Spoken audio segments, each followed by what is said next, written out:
I've always hated men that hold a woman's past, mainly her sexual past, against them in such a harsh way.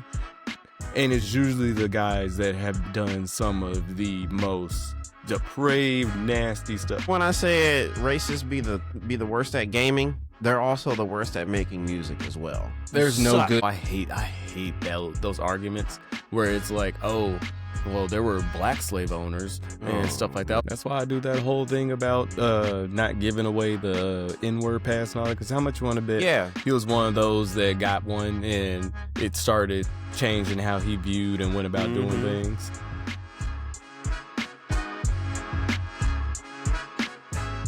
Yo, welcome back to the Porch Light Theory, episode 14. I'm Tristan. Here we have unfiltered conversations, but sometimes it is necessary. The coolest brother is in the virtual room with me right now, bro. What's good, bro? What's up, What's good, brother? my nigga? That's strong. Absolutely. What's good, bro? How you been? I'm blessed, man. How about you? You know, I'm surviving. We'll take that. I'm surviving. I'm doing all right, to say the least. It's been a lot going on social media wise. I've been watching this whole spiel between Cardi, Nicki, JT, Saucy Santana. I mean, it's like this whole female hip hop civil war happening on social media. Is that a safe way to describe it?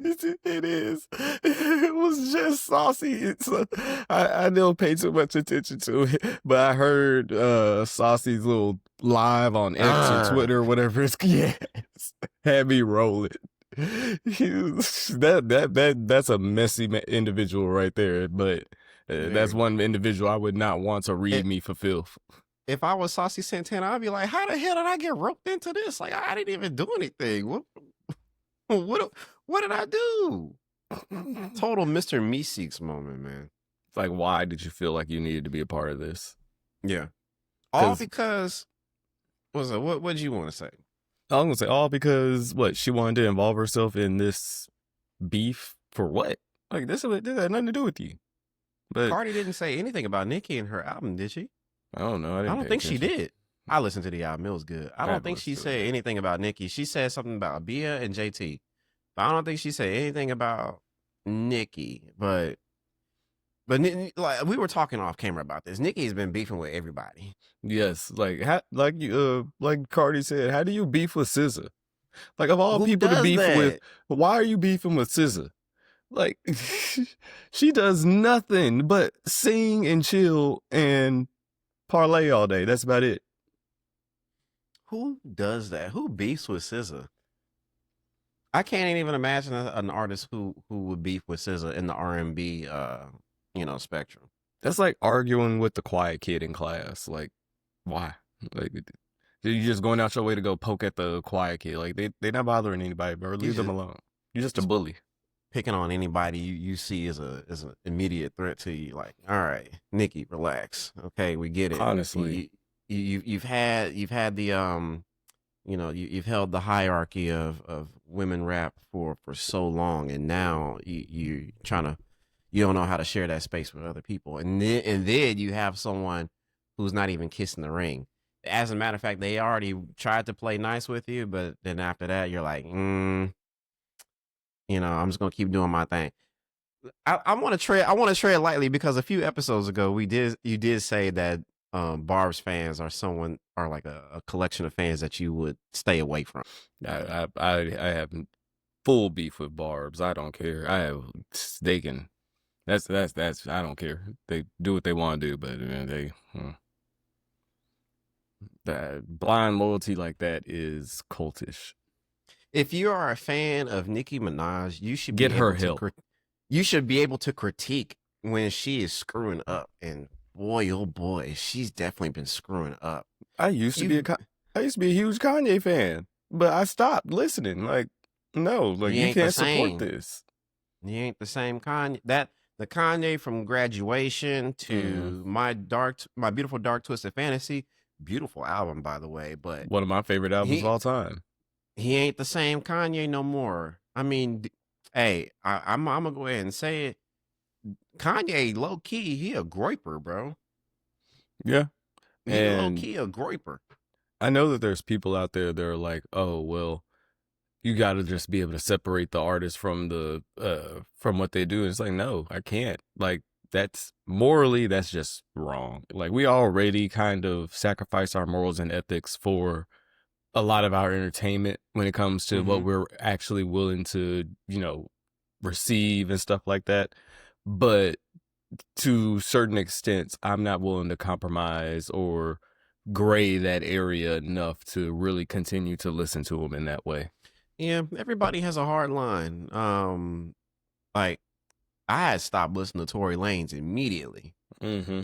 Like after he shot Megan, and then that whole spiel about who did what, and he kept feeding the flames to it when all he had to do was just shut his mouth. But he wanted to, you know, It keep was feeding the stupid. flames and entertaining the peanut gallery.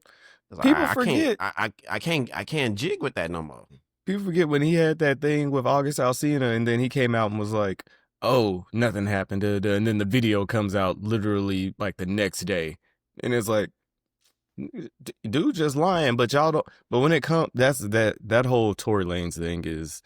I think that should be one of those. I think we talked about it in the old episode where that should be one of those red flag indicators when you ask someone on a date, like, how do you feel about Tory Lanez? Yeah, what's your, did Tory Lanez do it? Excuse me. Ask him that question. Because when you hear, because there's so many times when I hear like some of my homeboys and other men talk about the situation, you can either tell it's either three reactions. They're like, I don't care. The second one is like, yeah, he shouldn't have shot her. That was wrong. And he's serving what he's supposed to serve. And the others are like, man, he need to be free. Free Tory. We don't like that. He did that. Man, she went out over there and lied on him. I'm like, what was his, what does his case say? Daystar versus the state of California. Yeah. It wasn't Meg. Last I checked, Meg didn't press the charges. The state did. Like, she didn't even want to say anything. So tried this to protect whole him, and it's just. I think it's more so a sticking point for people that already have like an kind of an anti-black woman view to a certain extent, because it's not always to the same degree. When I hear it, but you definitely can tell that to a certain extent, if it's not like anti-black, it's more so rooted in like an anti-woman thing where it's like misogynoir.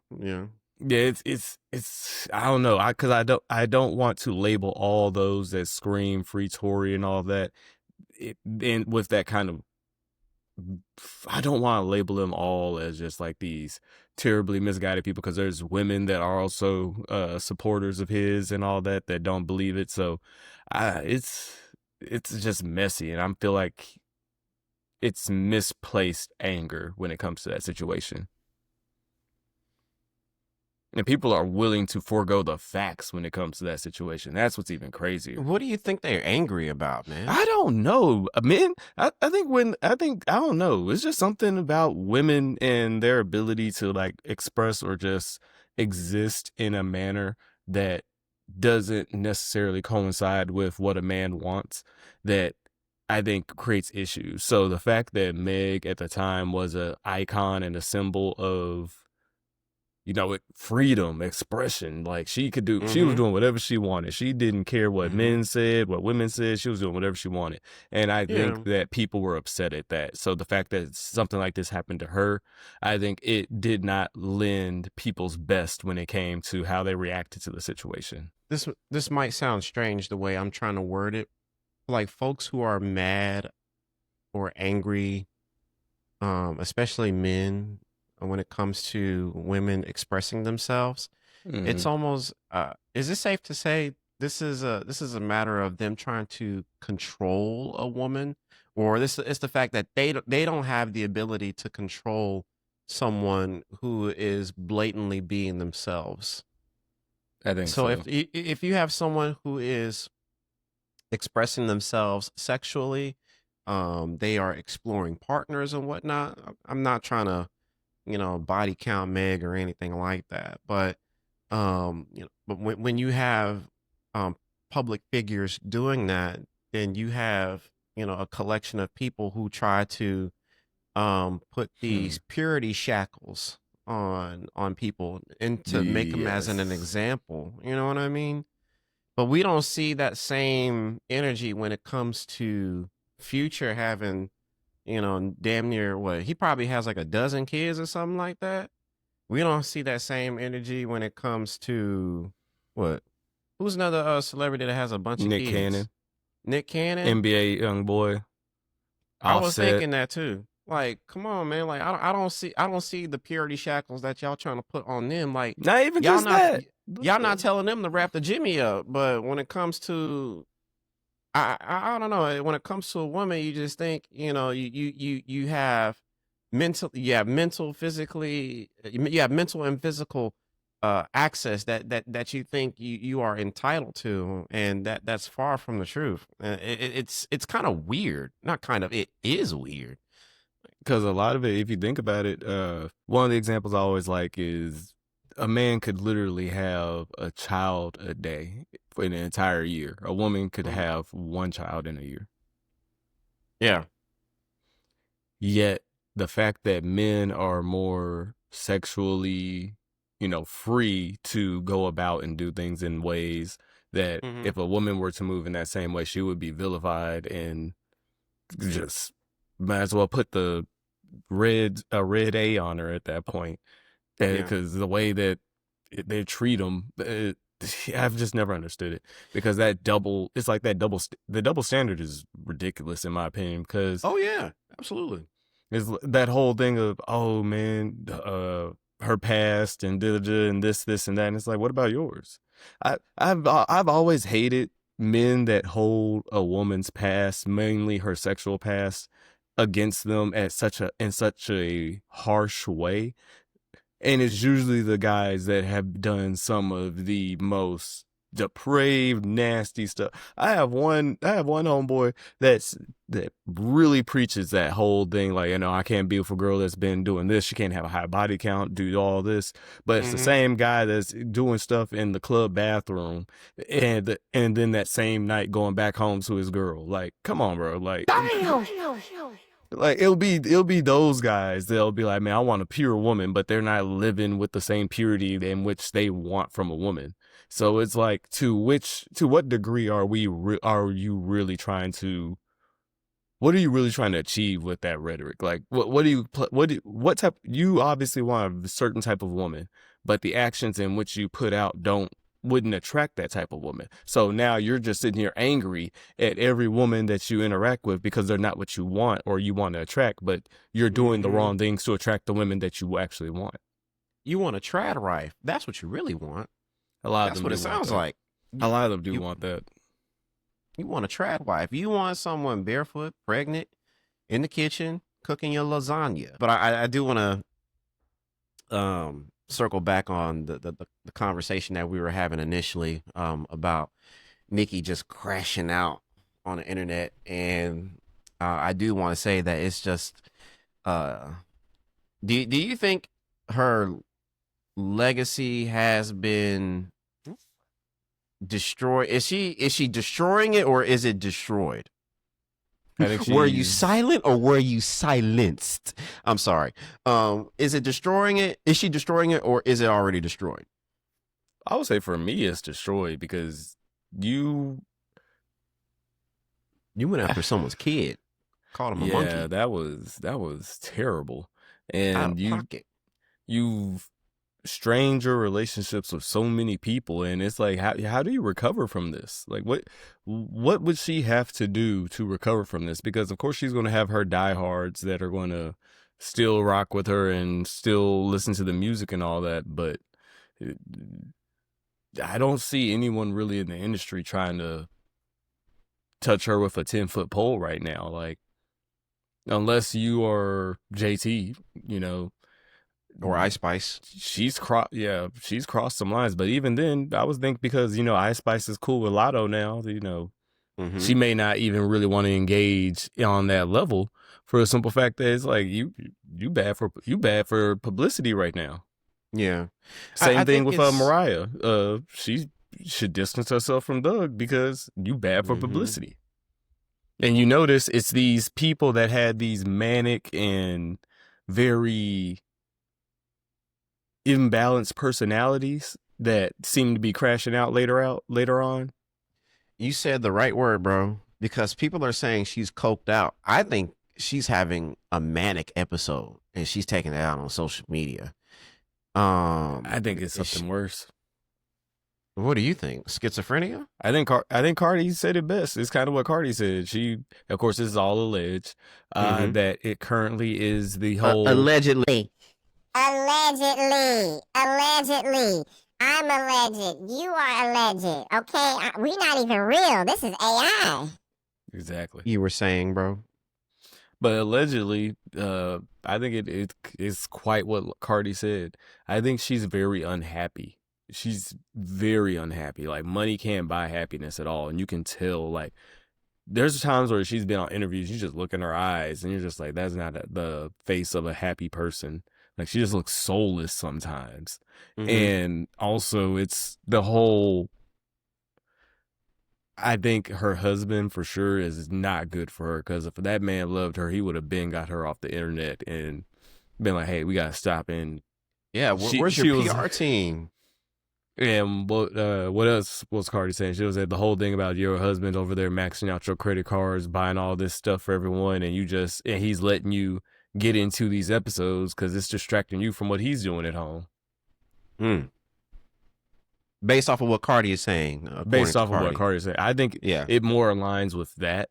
Not saying that it's true, but I think it definitely more aligns with something like that, because this type of behavior is not normal for someone that doesn't have some type of influence or someone that's genuinely happy with where they are in life. I mean, she kept, aiming shots at Jay-Z, and I mean, not so long ago, she already sent shots at Beyonce. That is the wrong thing to do. Yeah, that is one group you do not mess with. Now, not saying like this whole. Yeah, what's worse, the Barbs or the Beehive? Barbs. The Beehive is because Beyonce is also unproblematic, so it can get annoying when the fans basically flood your timeline with just her content whenever she puts it out. But besides that, they're not really problematic. I think a lot of times your fans are really a reflection of who you are and what you allow. And you can see that with Nicki. She is unhinged and her fans are just as unhinged, and she feeds into that. Beyonce is very much reserved, calculated, and specific with what she does and targeted, and her fans are all about her. They don't really listen to the outside noise. Like, someone can talk bad about Beyonce. The most that you'll see in there is they go in there and start reading off stats to them. Like, hey, like, it's something like that. But outside of that, I don't really have beef with Beyonce fans. I feel like for you to have beef with Beyonce fans, you just are looking to have an issue with Beyonce. I think Beyonce's fans, they chilled out ever since Swarm came out. The Amazon show, which is like a critique of that one show that Childish Gambino that he was behind. Atlanta? It's a show on Amazon. Swarm. Oh. I haven't seen it. Yeah, you haven't seen it? Uh-uh. It's pretty much a limited series because there isn't a second season, but it was pretty much a satirical version of someone who is obsessed with a Beyonce coded musician in the show, and she does any and everything to protect her name, image, and likeness, even if it means harming another person, and she ends up pretty much being like a serial killer. It's an interesting story. It's really good. If you haven't watched Swarm, it's really good. I think you will like it, bro. Because there are some moments in the show I was like, no, she did not. Did she just? Oh, it's good. It's really good, bro. You will like it. Speaking of artists from, because I know we talked about JT and speaking of artists from Florida, yeah, your boy, who, Forgiato Blow. What was that? Duval does not rep that guy. I tell you that. Duval does not. Duval does not rep this Forgiato blow. First I can't of all, tell. This man was on a song with Vanilla Ice and Kodak Black in 2021. what? Yeah. Please repeat that one more time. Forgiato, or his name is Kurt Jantz, professionally known as Forgiato Blow. Jantz was featured in a song with Vanilla Ice and Kodak Black in 2021. Let's see. All right. On I did All not the know Way, that. it's a song called All the Way In. Hey, give me Yep. some of the lyrics, bro. Give me some of the lyrics. Let's see. All Recite the some of these Way lyrics for me, In lyrics. Dare I say, this Forgiato Blow guy has created a unnecessary subgenre of our beloved hip hop, where now it's dipped in racism and bigotry. This man, do you want to hear this man's verse? Yeah. You got the lyrics up? Yes, sir. First Yes, of all, sirski. let me share the screen on who this Forgiato Blow guy, what he looks like. This clown. Okay, all right. So I'm about to share the screen, bro. Hey, so if you don't know who Forgiato Blow is, this clown over here. He is what you would call a MAGA rapper. Okay. Yes, that's an oxymoron in itself. MAGA and rap does not go hand in Man, hand. large especially- that picture, but you can't. The people ain't getting a real vibe of what this is, of who this man is. Like, you gotta really see what he looks like. This man tattooed from head to toe, and he is repping Trump with the "Make America Great Again" chain. Is that a DI. Cuban link? DI. And then he look. He got, what's that on his chin? Oh no, bro. No, That man. they not like us. That man got the Bluetooth wireless beard. Is this the Gucci man of MAGA? He got the. Oh, don't you dare! Don't you dare disrespect Goo-wop like that. How dare you? Don't you ever in your life disrespect Gucci like that? Gucci is a hood hero. But apparently, This man got the Bluetooth beard, bro. The Bluetooth this- means it's not connected to anything. But yeah, this man got a Bluetooth beard, bro. This is Forgiato Blow. Hey, how old is he? Man, it's 40 to 41. Wrap it up, son. It's over. You're cooked. Wrap it up. Bro, listen to this man's verse that he got on Cornball that music. Vanilla Ice. But hey, before you do that, bro, I just remember you talking about this in the beginning of when we first started this podcast, when you said that you recall a moment where I think it was a content creator, or it was either that or a speaker, when they said, who were you before Trump? And this, I think this is the exact definition Yes. of what we talk about. Who was Forgiato Blow before Trump? Who was this guy? Nobody. And here we go. He's making his whole guy- personality. This is his The whole guy- personality. A guy you would see at Walmart, probably working at the local plant or whatever in his city, been doing that since high school, chilling, goes out, drinks his friends every Friday or Saturday or whatever.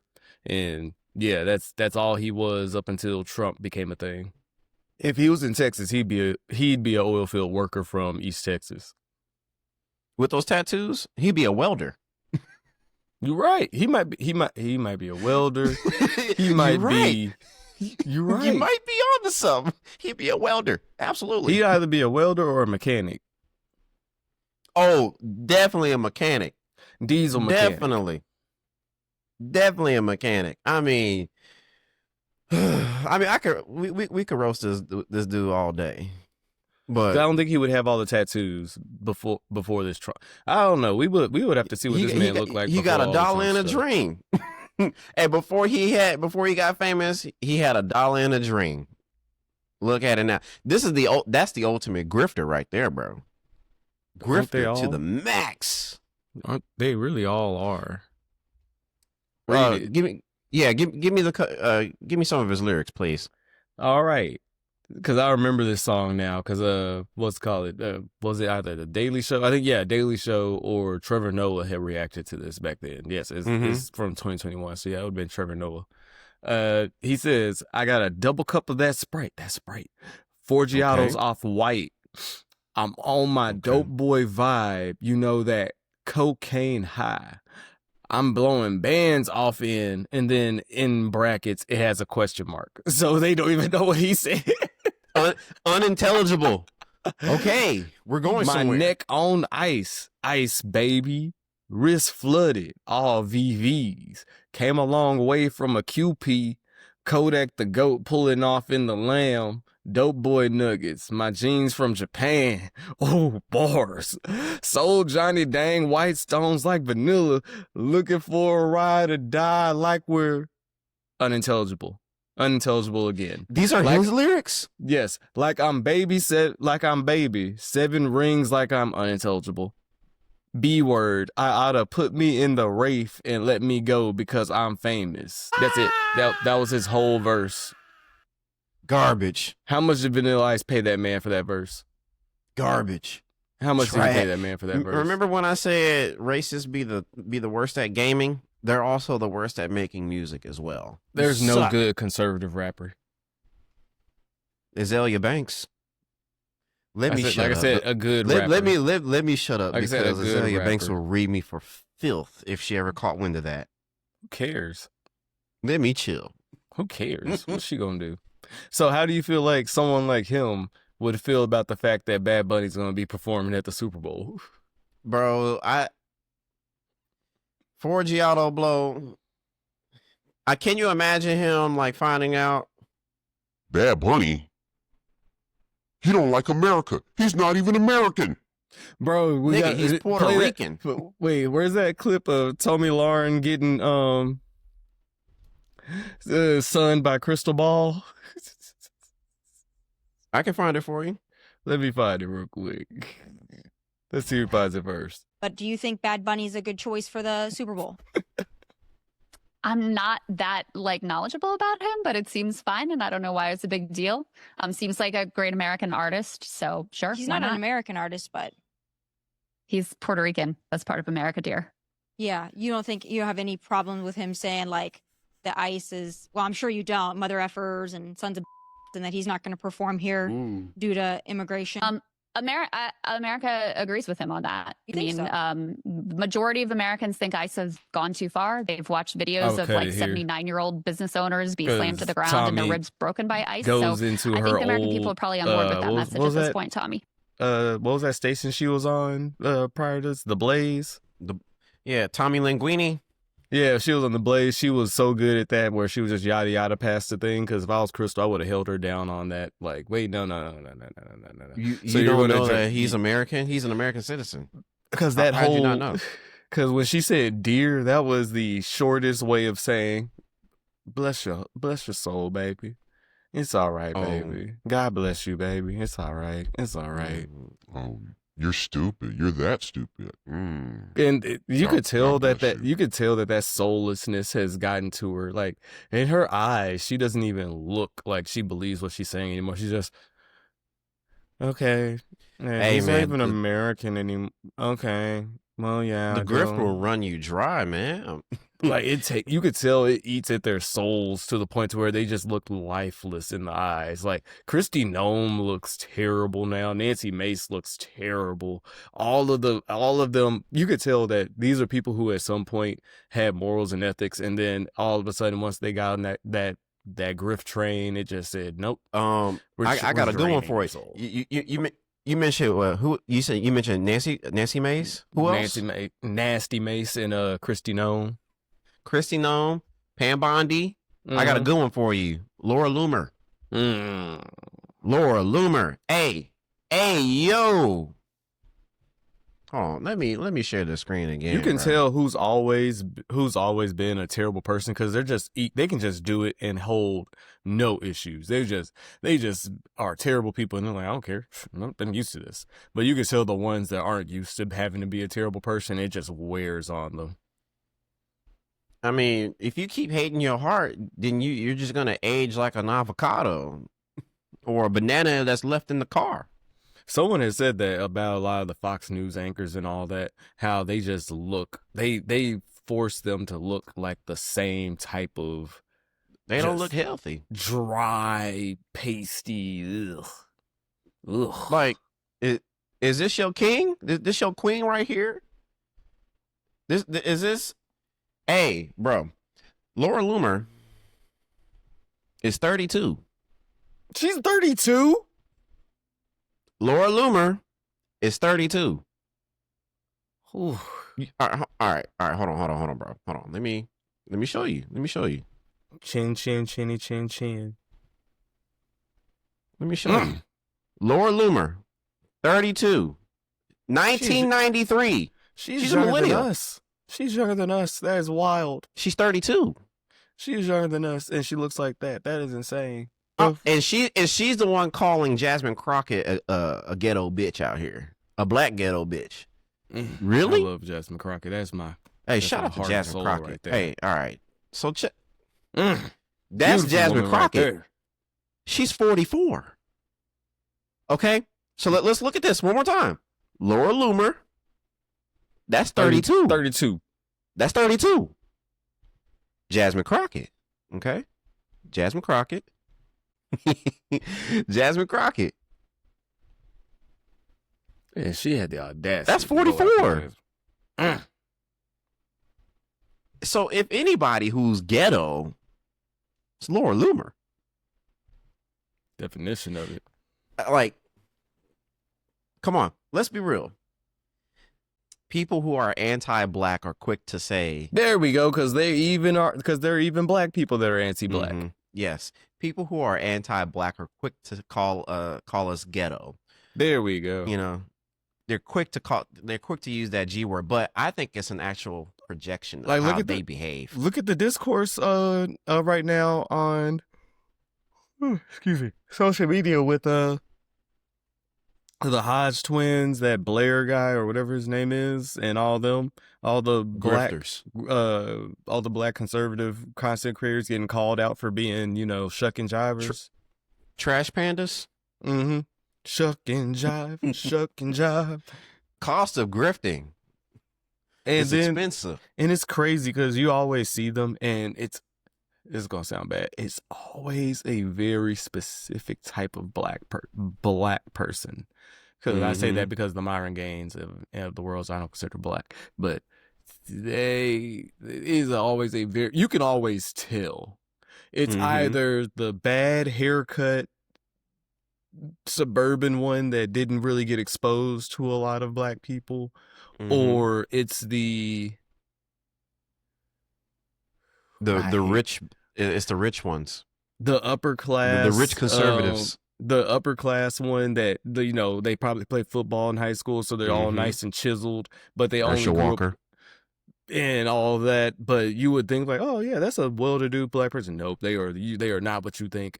They're not what you think. They end up in the white frats in college and always hang around them. And we know plenty of brothers in white fraternities. Plenty.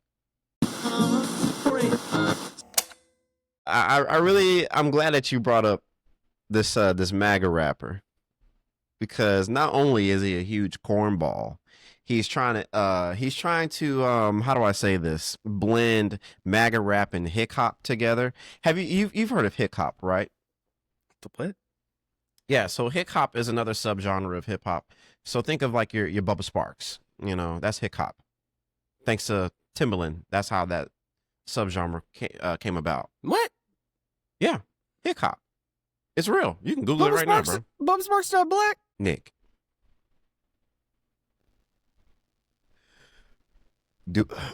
Obviously I wasn't looking at the men in the Miss New Booty video. So yeah, I just thought he was a light-skinned black man.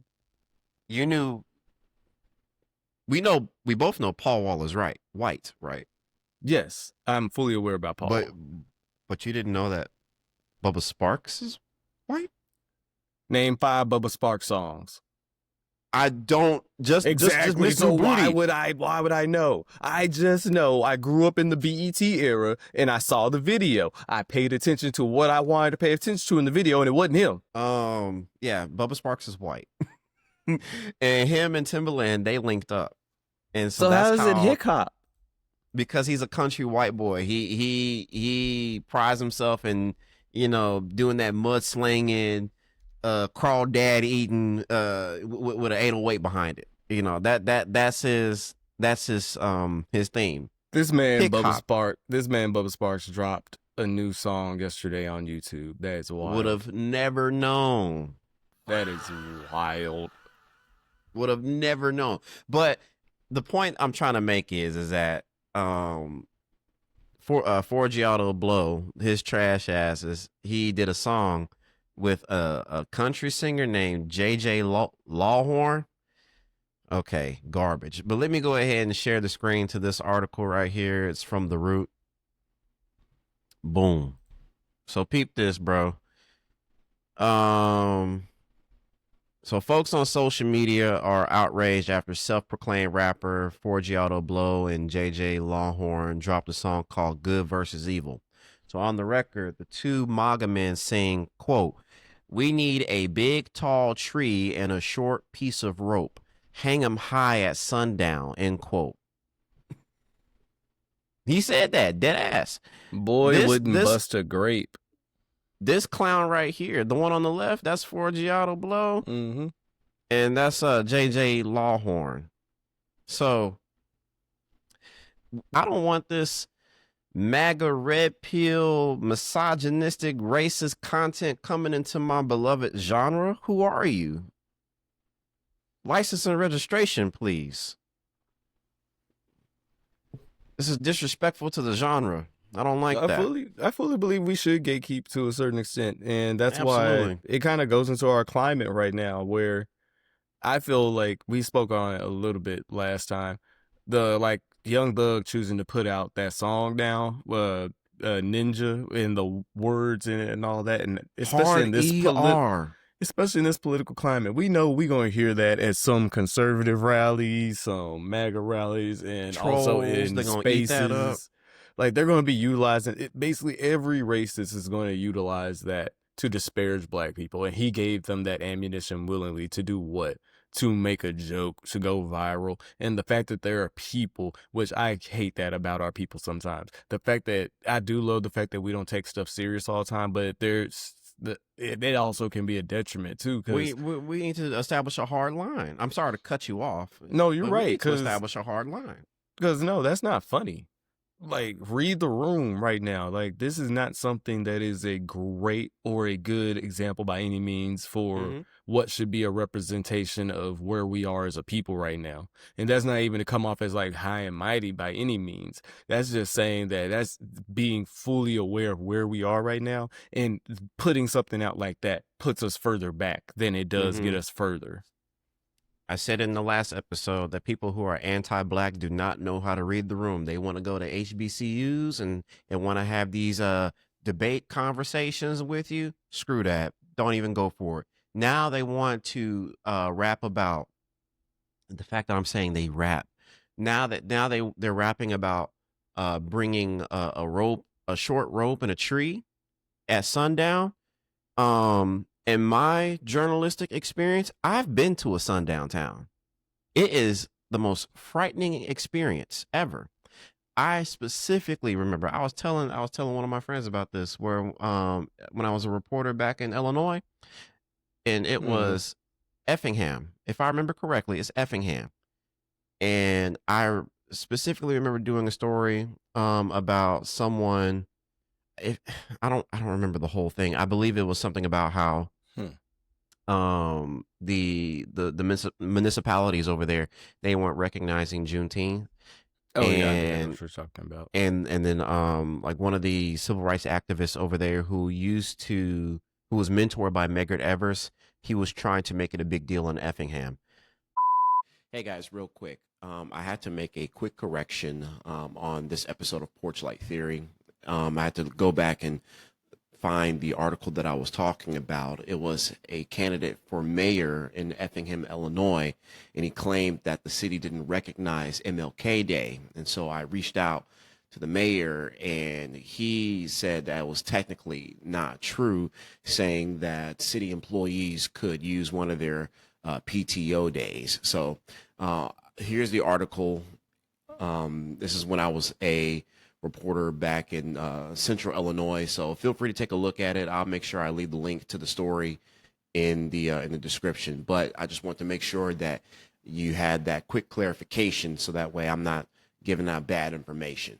But I specifically remember working out of my car. Now, one thing about your local news journalists, you have people known as MMJs or MSJs, which means multimedia journalists or multi-skilled journalists. And so that means we will shoot the story, edit the story, write it, and send it off to the station for it to air all on our own. And, you know, yes, we would have an office back at the station, but wherever that you worked at was your office. So if your story was in, I'm just going to use you as an example, bro. If your story was in Oak Cliff, then you would probably go to an Oak Cliff cafe, or you probably be working out of your car and making sure you get the assignment done. The city was your office. So when it came to Effingham, I just remember how when the sun went down, lights were off, and it was the most frightening experience. And you know how we always say we have like that spirit of discernment. It was just an eerie feeling. It felt like I was being watched. Like, hey, we know that there's a young black man over there, but we're not going to touch him because he's news, which I think is like a little piece of white privilege that I got to experience being in a branded vehicle that, you know, said whatever news station that you were with.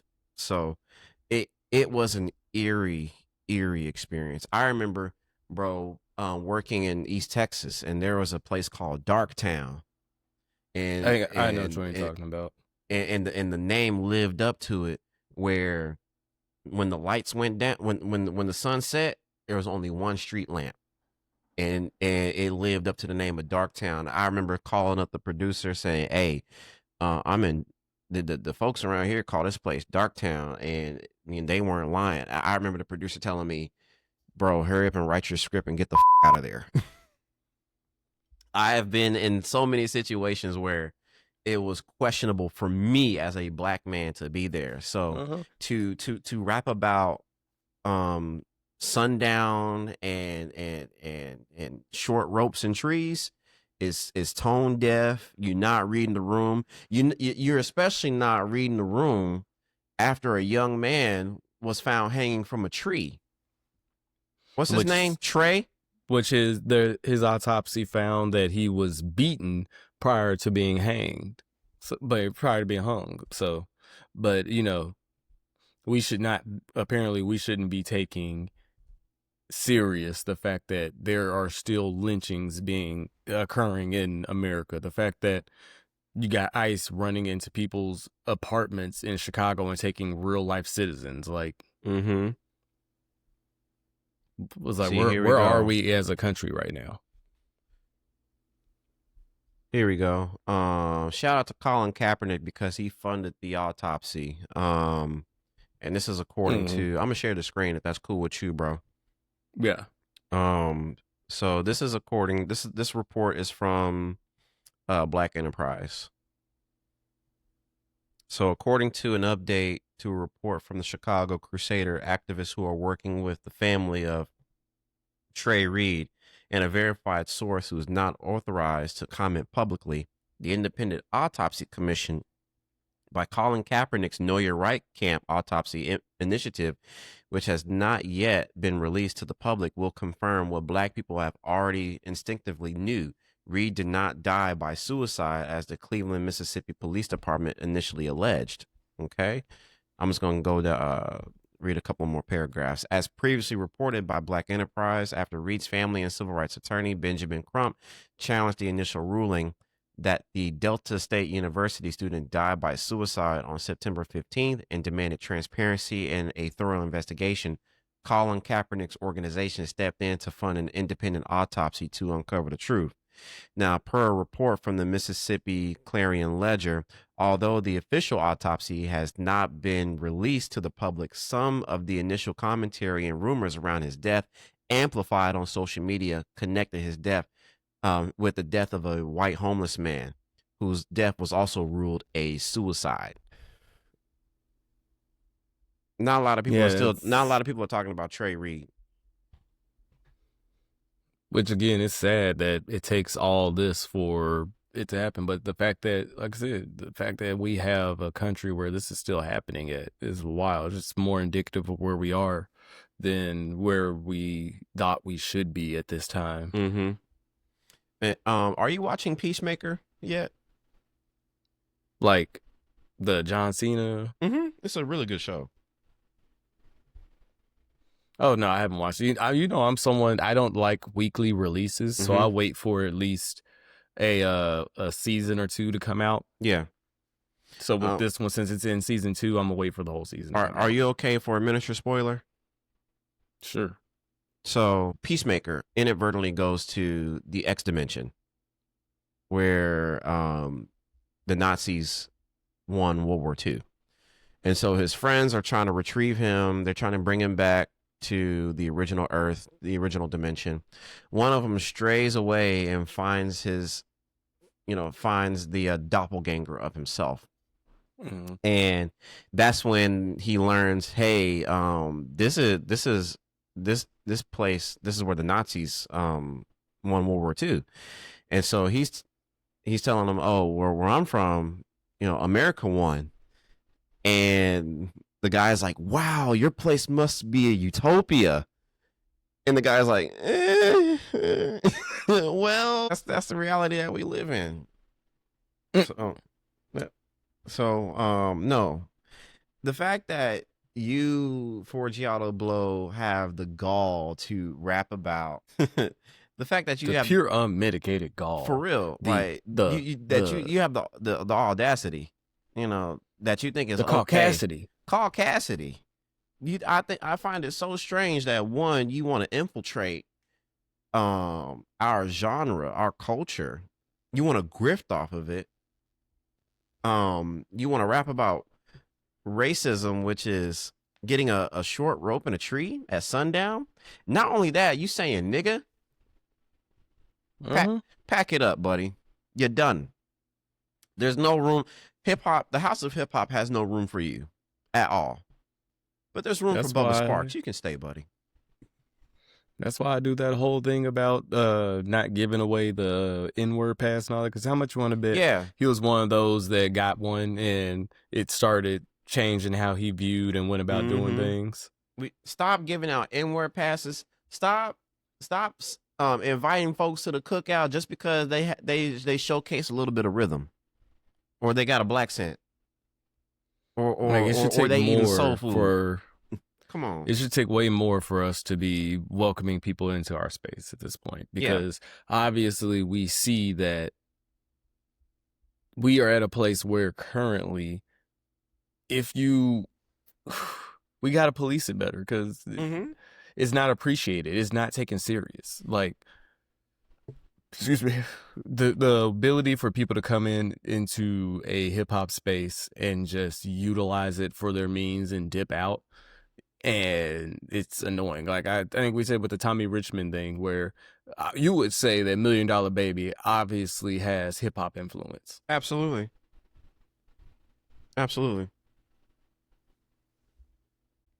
Yeah, it's obviously hip hop coded, but when they asked him like, hey, as a hip hop artist, he's like, I'm not hip hop.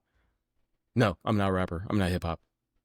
Like it was very stark with the way that he said it too, but it's like he was quick to disown it.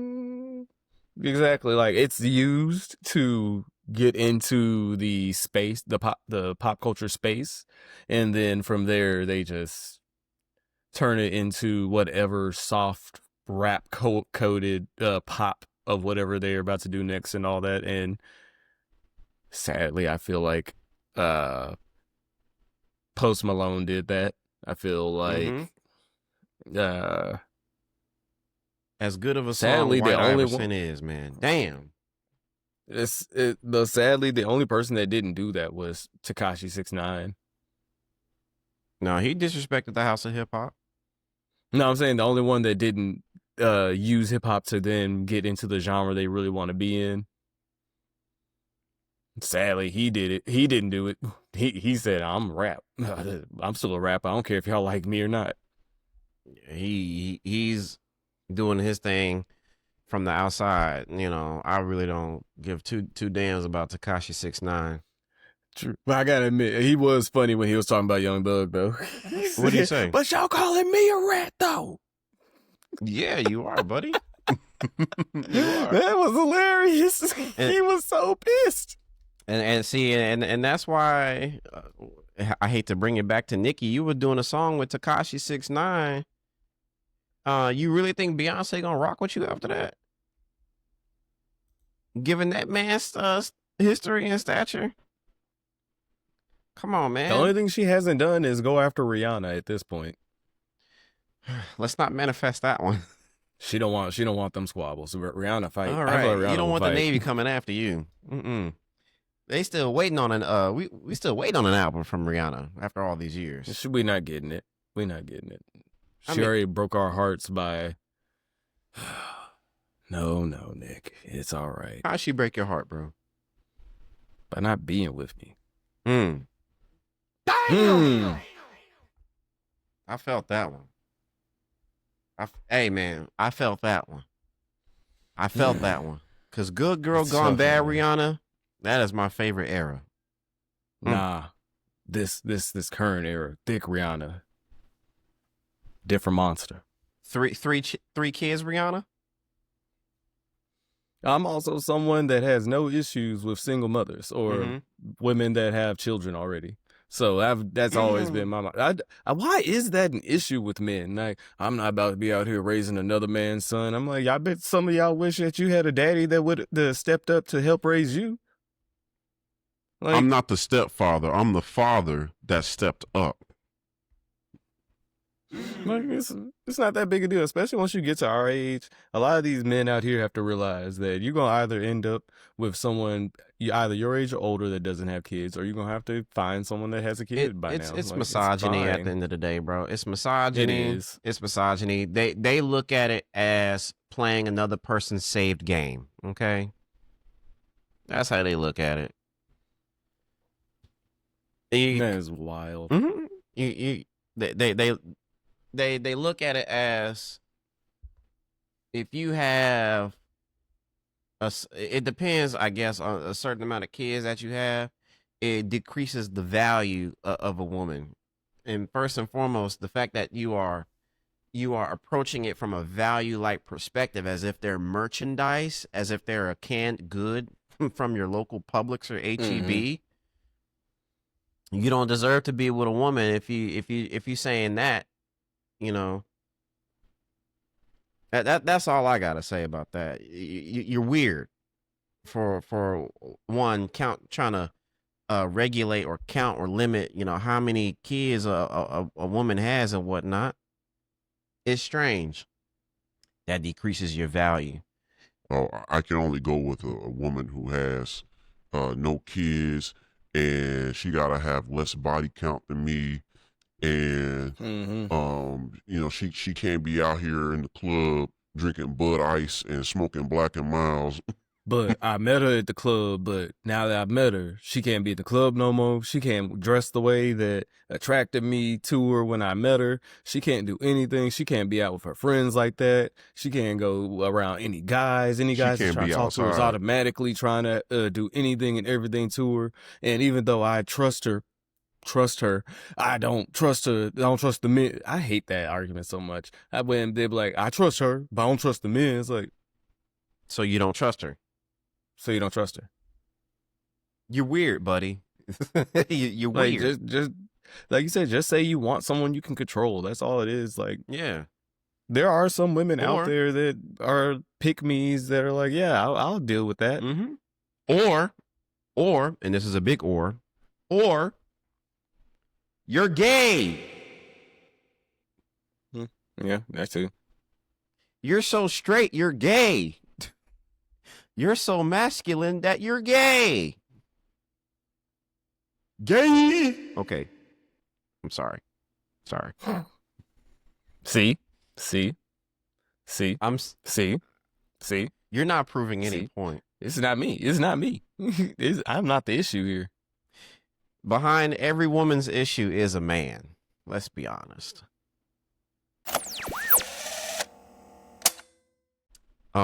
Back to the point that we were making. Forgiato blow. Stay your ass away from hip hop. Immediately. Like, get out. We don't need you here. Pack it up, buddy. You're done. You're done. How long is the grift gonna last, buddy? Okay, not long enough. You did a whole music video with these MAGA fans. You know, like you, the Verizon man, and thinking this is going to intimidate. Yeah, bro. He did a music video with all the MAGA folks. Like he's I saw that. Like he's the Verizon man. Like, oh, this is my crew. We deep here. MAGA country. Yeah, MAGA country, brother. Yeah. Man, shut that shit up. We're not saying all conservatives are racist. But all racists are conservative. But all racists usually are MAGA. Like, I feel like I shouldn't have to explain that to people at this point. Like, why are we having to have a conversation about that? Certain people, it's hard not to say that you fully align with something if you're still supporting some of these things. Mm-hmm. Like the whole thing now with like these conservative comedians that are now walking back their whole support of Donald Trump in his past election. And then you got the Aiden Rosses of the world going back talking about they regret what they did. No, but it's like staying in it. That's the hard line that you drew. No, not that. It's more so the fact that it goes back to that sentiment that they say online where it's like we made the wrong people famous, because these are obviously, I hate to say it, these are low intelligence people that are pushing these things, especially like the Andrew Schultzes of the world, the Aiden Rosses that were pushing this stuff blindly. I hate that Theo Von was supporting Trump because he was also a Bernie Sanders supporter at some point. It's just like, y'all can't be this easily pushed in certain ways, which I do commend Theo Von for his response to the DHS using him in that video as well. For the people that just blindly went and pushed a lot of the Donald Trump support and stuff like that, and then now want to come back like, I can't believe this. Like, he didn't do anything he said. And it's like, no. Now there are real life consequences for y'all blindly, or even not even blindly, for y'all doing this. Like, Aiden Ross completely influenced a very young generation. Like, as much as I don't like him, we can't lie and sit here and say that he doesn't have influence. We can't sit here and say that these podcast bros and all that don't have influence. So y'all influence people to do things that is genuinely hurting people right now. So no, you don't get a pass for that. I can't believe the leopards ate my face. Oh my goodness. I put a steak in front of a ravenous dog and it ate it. Who knew it would do that? No, the steak was attached to me. Like, what are we, what's like the whole, what do you think was I'm happen, losing money. Like Dave Portnoy, that idiot was like, damn, yeah, my projections aren't looking good right now. My business is getting affected by this. I was like, yeah, idiot. Staying in there. For those that made that decision, you're just not regretting it. Nah, sit in it. Nah, that's the bed that you made. Now lie in it. Them short-term gains are supposed to be worth it. Look at you, embarrassed. Now you're labeled a racist. You don't want to be labeled that. It's too late. Because I remember Andrew Schultz was getting mad because people were like, were getting on to him, and they're like, well, what do you expect from us? Like, come on now. Well, why would I want to come back to the left now? Like, look at how you guys are treating us. We're admitting that we're wrong. It's like, no, because what you did affects and hurts people. You don't get to just be like, oh, I'm so sorry. Well, hey guys. And we got 3 more years of this dumb shit, man.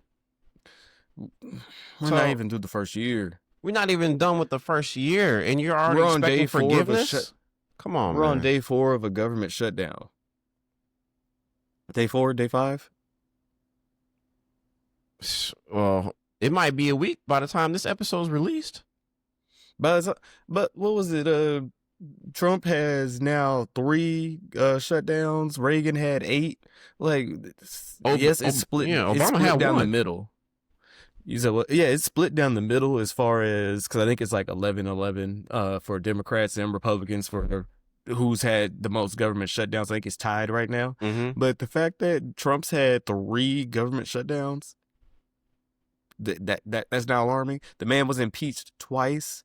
He has a number. He's right. He has numbers that no one else will have, because no one in the past would have even been allowed to, for one, get impeached twice. 2, get reelected after having that happen, and then with all the scandals, all the 34 felony counts, all this stuff, like, by no means would he have been a viable candidate, but we have fallen so far from the standards that we used to hold that now this is where we are. And we are seeing irreparable damage happen to our country that's going to probably, it's going to take decades to fix. We have soured our relationships to terrible points with other countries. I was thinking about this earlier, prior to us recording, saying if and when we leave this era of MAGA, we will be essentially, if someone who we would like to run the country is in charge, we would essentially be in a modern day reconstruction. Yeah. And it's going to be a major reconstruction. And it's going to take not even one administration to fix it. It's going to take multiple. And the hard part is that we're not guaranteed to get that consistent change that we want to see. You know, that one administration after MAGA, that might have to be like the scapegoat or the sacrifice administration, so the next one can capitalize and improve and do better. You know, does that make sense what I'm saying?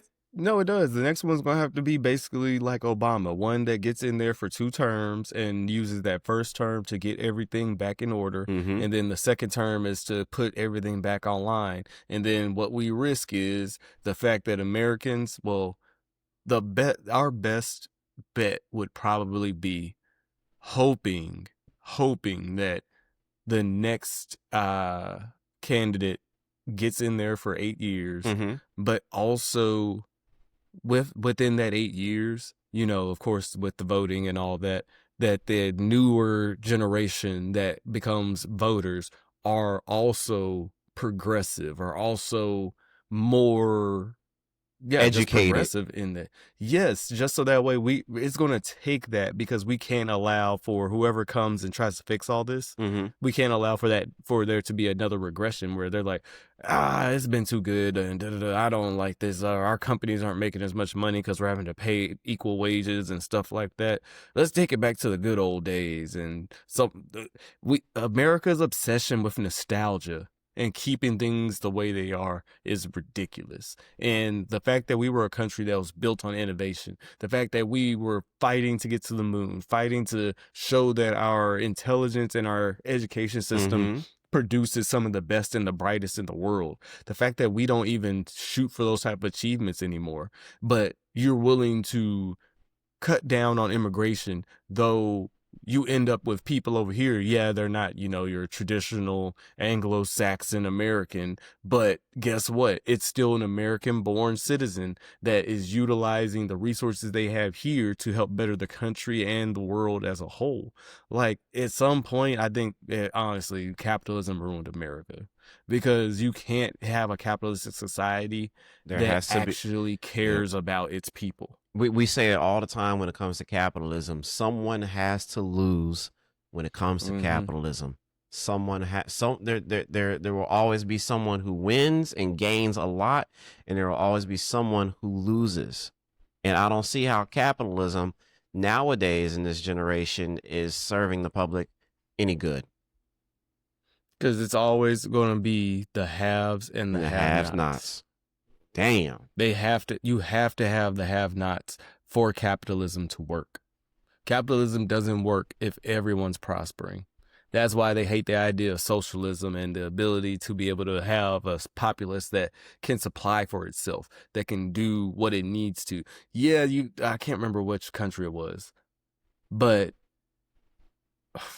was it Switzerland or was it Sweden? It was one of those countries or Scandinavia, I want to say, where essentially they were like, yeah, to buy a car, it's equivalent to like basically a 6-figure purchase, but we pay so much into our public resources that there's not really a rich population there. Everyone basically has like the same and equal, but no one's hurting. Like it works. Like capitalism breeds greed, and that's what ruins America. Like, let's be honest, if there wasn't the standard of this the high fashion, high life and all that, a lot of us would be okay with just, hey, I have a job that pays my bills and I can go hang out with my friends and chill and take care of my family. I'm fine.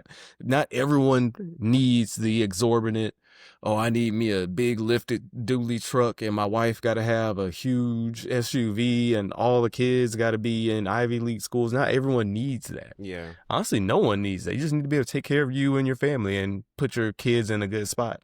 Well, with this current administration and what they're doing, you're basically gutting the middle class after whatever's left of it, and now folks are gonna feel it.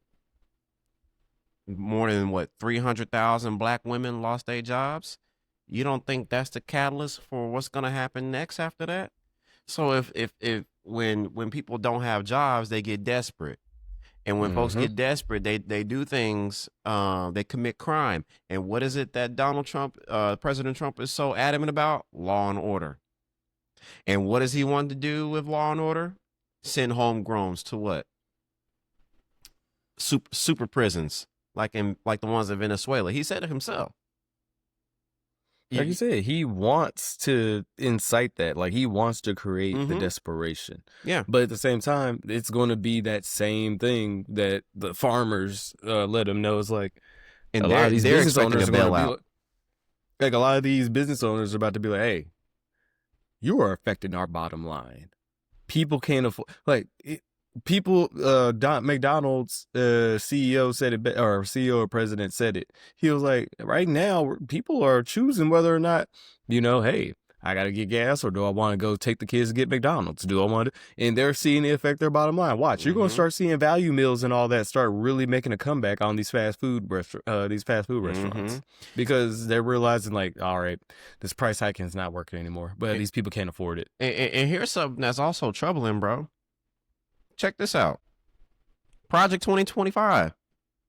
Its progress is damn near done.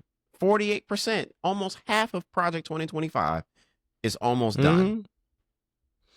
And then that man went ahead and I have no idea about Project 25, but then goes to meet with Project 2025. They really sat here and believed a businessman when literally all our media has always told us that businessmen are con men. You should not believe businessmen because they'll lie to you. They're only about their bottom dollar and enriching themselves. But then they said, he's a businessman. He's going to run the country successfully, even though he has six bankruptcies. Name one successful person that is a billionaire that has 6 bankruptcies. I'll tell you, no one does. Does Bill Gates have? How many bankruptcies does Bill Gates have? He's giving away his money when he's dead. Exactly. That's actually a good question. Most bankruptcies by American billionaires. results say. It's Trump. It's Trump. Ain't Former it? President Donald Trump is the American billionaire known for the most bankruptcies, though they were corporate, not personal. 6 of his companies have filed for Chapter 11 bankruptcy reorganization, primarily his casino and hotel. How do you have a casino that fails? Do you know how hard it is to have a casino fail? You voted for a clown. That's what you did. You voted for a clown. Golly, man. Bernie Madoff, of course, he had one of the most famous ones. Sam Brinkman-Fried, I can't stand that man. Elizabeth Holmes, Audrey McClendon. Yeah, these people usually one and doneers. Most people file for these and, they get their stuff together. He did not. Since 1991 through 2009, he had all those bankruptcies. Y'all let mediocrity slide 6 times. And y'all said, hey. But Jasmine Crockett is the one with low IQ. Okay, buddy. All right. Low IQ, but you got 6 bankruptcies. That's your go-to insult. Low IQ. Says the man with 34 felony convictions, 6 bankruptcies, accused of touching people inappropriately. Okay, buddy.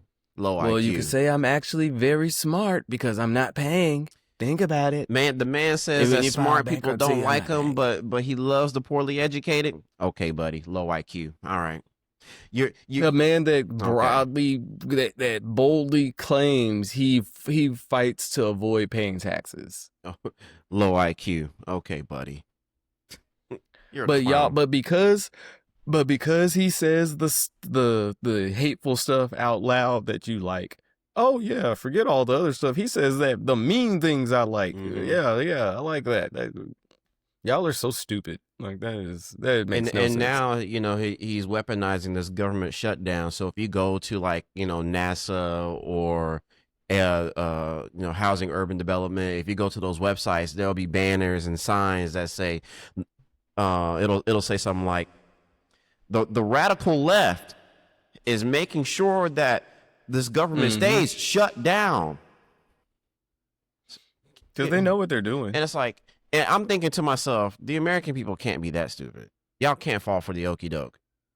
Some of them aren't stupid, though. That's the thing. A lot of these people are not stupid when it comes to, especially the ones that are educated. They are not stupid. Some of them actually know what they're doing. There are a good amount of them that are deranged to the extent to where, like you said, that I think a lot of it has to really do with more of, I want to really get into a social science experiment with it, because I feel like a lot of the MAGA base stems from what's the best way to put it? It stems from people's lack of fulfillment in their lives.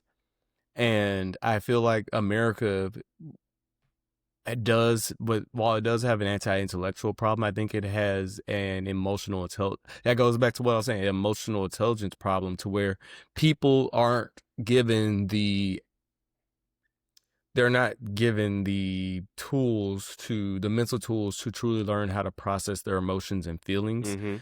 And a lot of times it comes from that low IQ type of situations where when they have to engage with these deeper, nuanced topics, they don't have the ability to, because they're mentally handicapped by either their lack of education or a lack of experience, which lends itself more so to like a regional conversation, a socioeconomic conversation. So there's multiple things that go into who these people are and why they choose to allow this to become their identity, because it gives them that sense of fulfillment. It gives them that sense of identity that they were missing for so long. And it allows them to get out a level of expression that because when you ask them about specific things about Trump and things of him and what attracts them to him, it's usually broad, general explanations as opposed to very specific and cited things where it'll be, oh, I love how he's handling immigration, not ever citing policy as to how he's directly addressing it, nor really talking about how ICE and all of them and how it's actually being facilitated. And like I said, it's just a deeper issue than I think just both sides yelling at each other, you're dumb, no, you're dumb. It's so many deeper issues that it's, again, this is my, not trying to be a conspiracy theorist, but it goes back to that whole thing of, you have questions. No, not that. America wants its populace to be dumb and distracted. Oh yeah, you can thank what's his name? Reagan.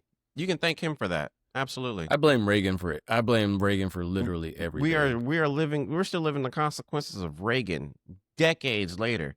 Just imagine how we're going to be doing after this Trump era. Oh, this is going to get very interesting, ladies and gentlemen.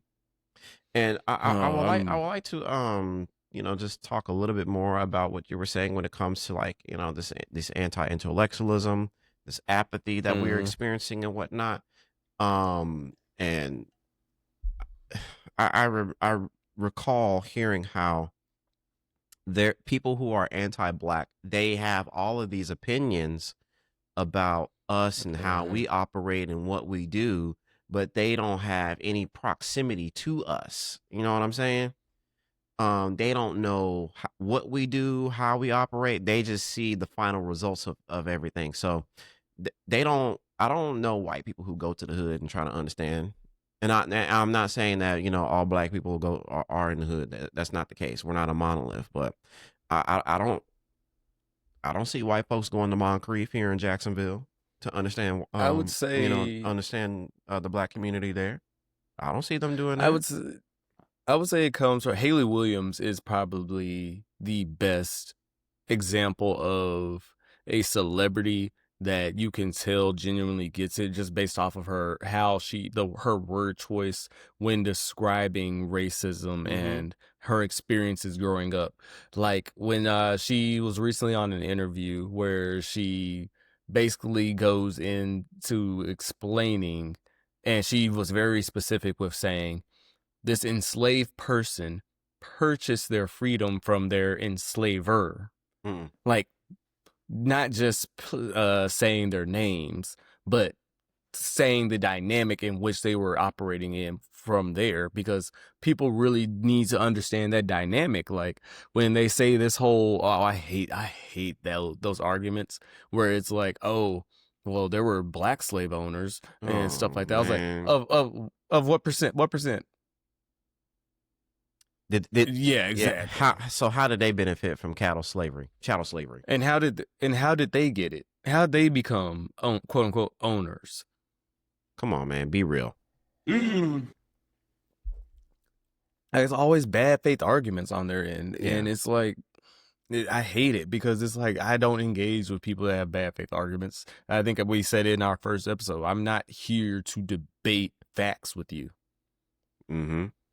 Wait, I'm not here to debate the fact that, I won't say it because, we like our school, but there is a certain celebrity that will be attending one of our alma maters.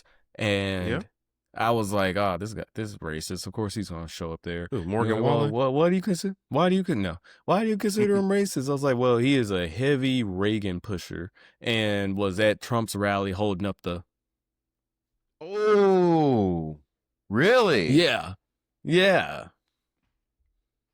But how does that make him racist? Okay, guys. Yeah, like I said, not all conservatives are racist, but but every MAGA supporter every MAGA reporter I've seen is racist. Facts.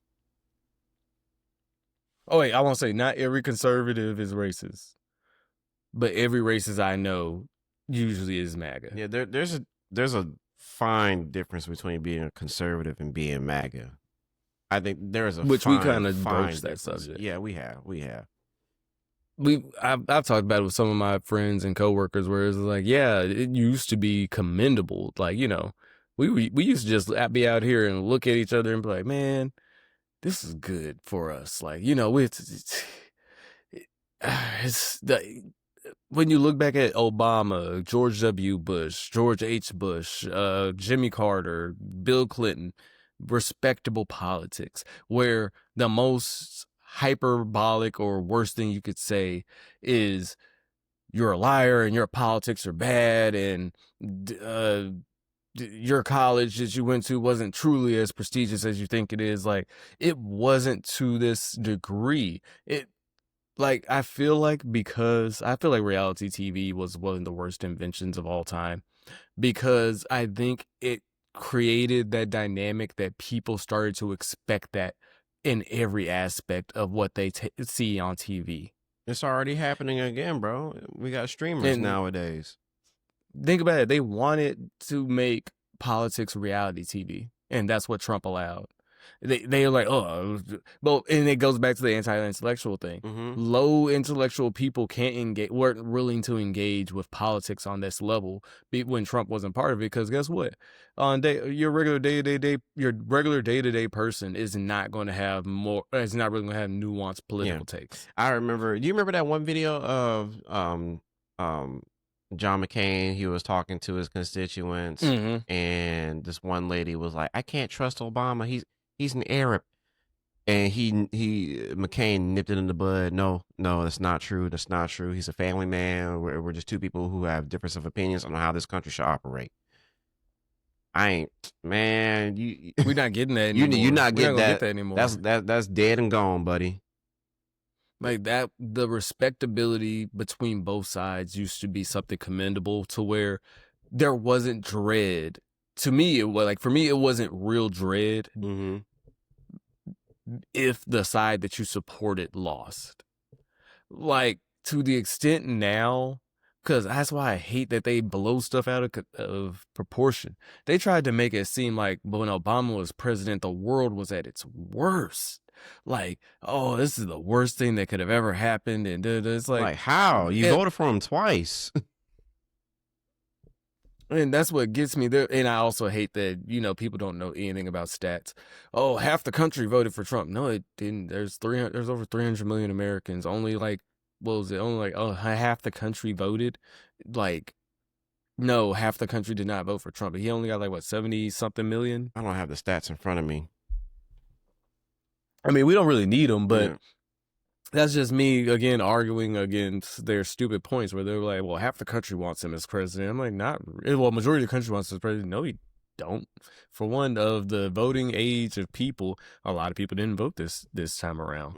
And also, no, it wasn't half the country that voted for him. Like, learn your numbers. It's like a 10-hour long video. I just want to reiterate the point that I was making prior. It's just how people who are anti-black or hell, even MAGA, you don't have any experiences outside of your own, which goes back to the zip code comment that you've made in previous episodes. You don't know who or what. I mean, you can say black people because that's probably your coworker, but you don't go to any neighborhoods. You don't go to any communities. You don't know how they operate, because when a black person goes into the opposite of their neighborhood, they're harmed. They're hanging from trees. They are chastised publicly. They're accused of shoplifting. They can't even go out and watch birds on their own. I would say a lot of times which is even crazier, because there are black people that are anti-black and anti-minority, which they don't even understand. Like, there'll be some of them that grew up in majority white spaces and stuff like that, and they don't feel like what we would feel. Like, I know, I'm fully aware, like, depending upon where we are, I have to watch in the manner in which I act.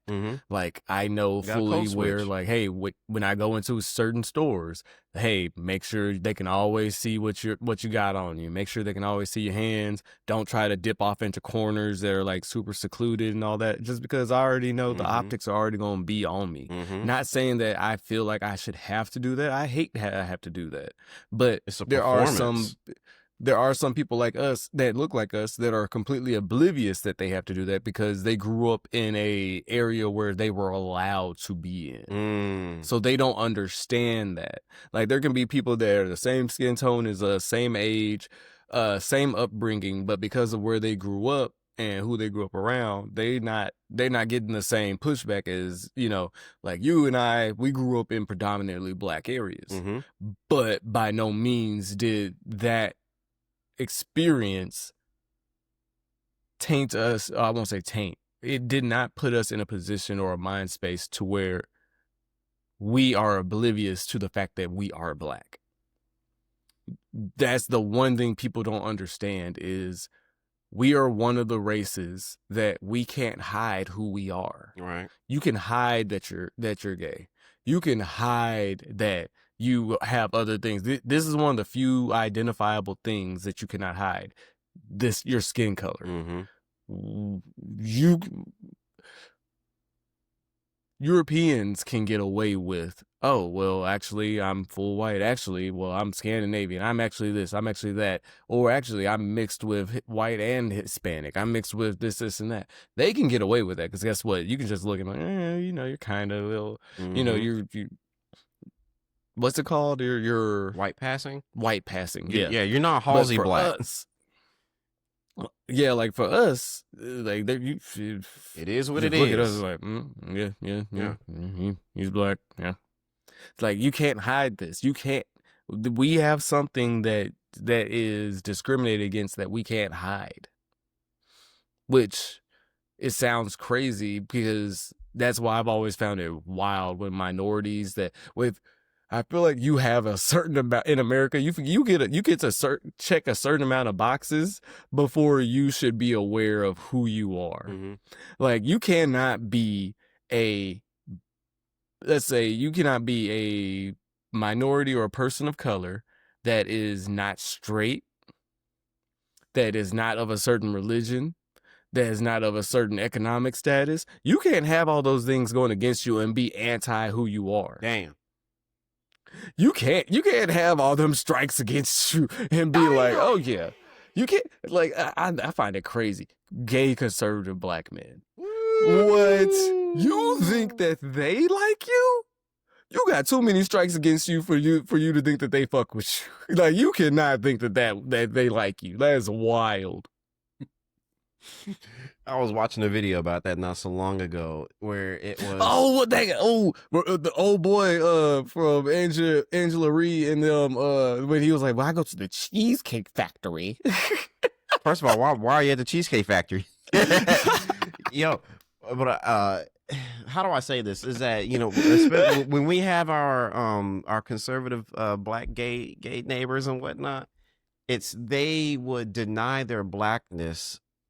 And if they can deny their blackness or their sexuality, but focus more towards patriotism, hopefully, they will be accepted. It's a pursuit of acceptance, and that's tough. That's tough that's tough to navigate. That's tough to the fact that you feel you have to suppress something about you in order to be left alone. In order to be accepted. That's tough. Just to be accepted. That's tough. By people who don't even want to fuck with you. They don't.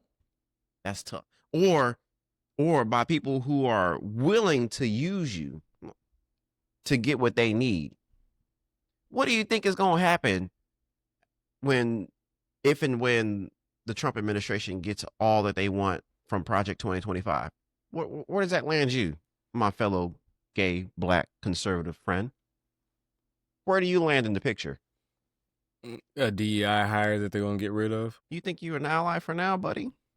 Watch. They'll eat you up and spit you out. Come on now. Next time we're going to have to really go into that Pete Hegseth cornball. Straight up cornball.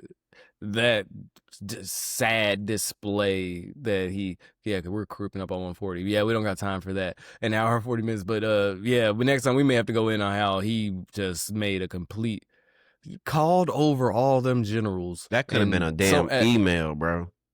As someone who understands labor and what it takes to bring that much money, that much experience into one room, that's millions of dollars in that room sitting there listening to a man that's never served in the... Wait, did P. Hexer serve in the military? He served. What did he do? I think he was in the National Guard. But can you verify that real quick? Military service... Former Army National Guard officer who served in Iraq, Afghanistan, Guantanamo Bay. That explains a lot. He was a major? Yeah. And he has racist tattoos on his body.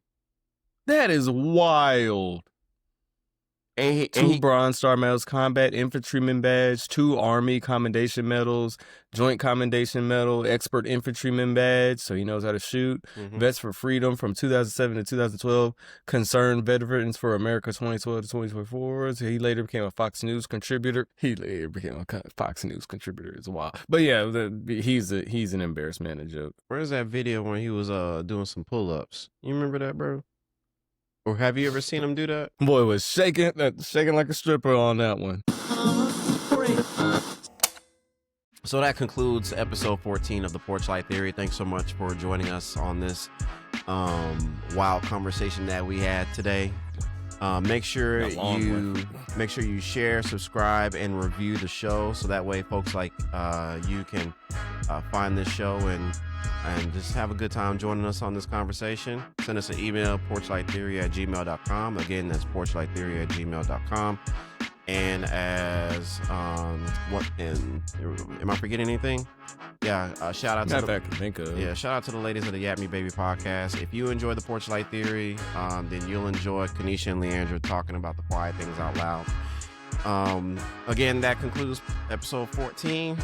15's on the way. We'll catch you later, y'all. Peace out. Y'all have a good one, and thank you for tuning in.